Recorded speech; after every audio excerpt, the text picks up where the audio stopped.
So, Supersaw sidechain modulation. This is one of the main two ways to get your Supersaw sound moving or modulating rhythmically. It's what gives it that movement. In particular, it's the amplitude or the overall volume of your Supersaw sound that is being modulated or changed.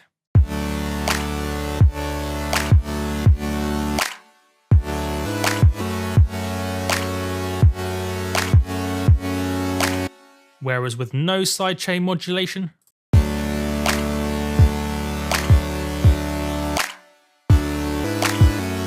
see how it's just flat? Not very interesting. Now it's moving again.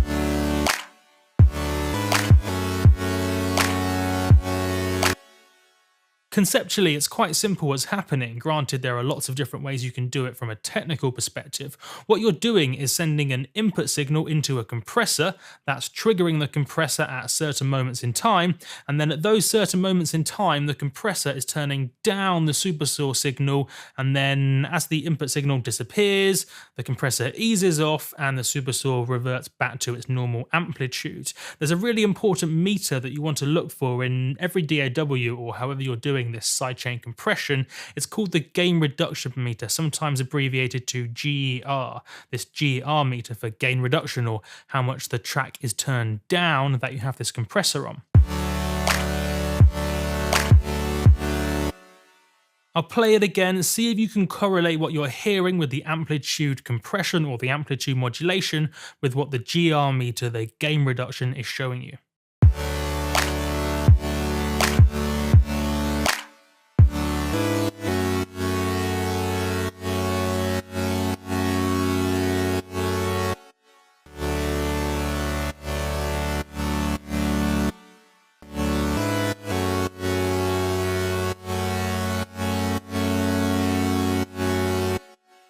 So what's actually happening to control this GR meter? What's determining how much gain reduction is happening? It's all down to compression. You have an input into the compressor, so that will be this input meter on the left-hand side in the case of Ableton. See it flashing away at the same time as the gain reduction meter.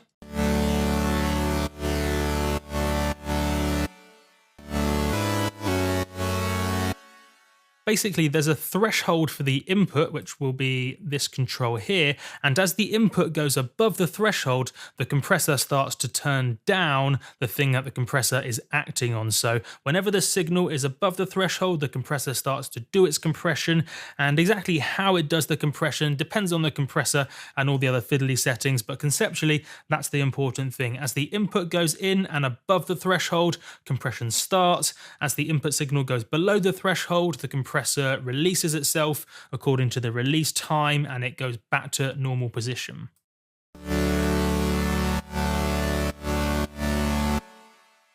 And what I've got set up is a dedicated channel of kicks that don't actually go out to the master channel, so I can precisely control this sidechain compression without having to worry about the kicks actually going out into the final product.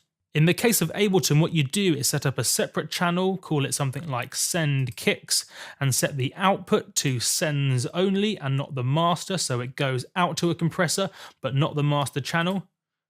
For reference, it sounds like this. But remember, really importantly, it's not going to the master if you have it in sends only mode. The cool thing about that is I can place kicks wherever I want on that particular channel. That will do sidechain compression on the Supersaw whenever I want, and as a result I can modulate the Supersaw however I feel, even if the kicks don't quite line up with how I want the modulations to occur on the saw sound. Strangely, in this particular situation, all the kicks on the send kicks channel actually line up with the kicks that do go out to the master channel, but I don't have to do that. Let me give you an example.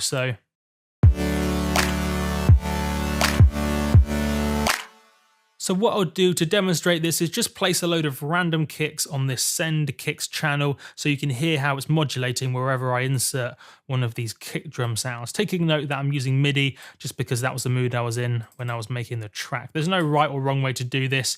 In fact, there's no right or wrong sample to use to trigger the sidechain compression. Some people use hi-hats or weird little glitchy things. It doesn't have to necessarily be a kick. It can be anything you like to trigger the sidechain compressor.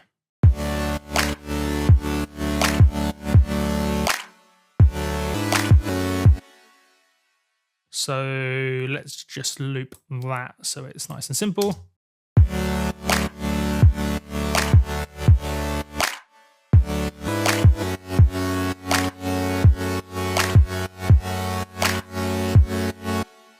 So can you hear and see how whenever there's a kick on this sends kick channel, not going out to the master, the Supersaw is being compressed, it's being modulated, so you can create some rhythm and get that future bass sort of modulation vibe happening. And that is the big idea behind Sidechain Supersaw modulation. What you'll probably have to do as well is learn the little quirks and idiosyncrasies about the compressor in your DAW of choice. For example, in Ableton, it's a little bit strange. What you have to do to route that channel of send kicks into the compressor, so routing this send kicks into the compressor on the saw group, you have to make sure the little arrow here is toggled open, which it isn't by default. And there's also another little more technical quirk, which is the compressor in Ableton Live 8 in FF1 mode, FF1, and a look ahead time of 10 milliseconds actually sounds better than the compressor in Ableton Live 9, but that's a super technical little detail. You can get a very good result without doing the Ableton Live 8 compressor route. So learn the little quirks, learn the idiosyncrasies, but the main idea of modulating the Supersaw by using sidechain compression is pretty common. In fact, it's probably the most common way to modulate a Supersaw in future bass. Thanks for watching.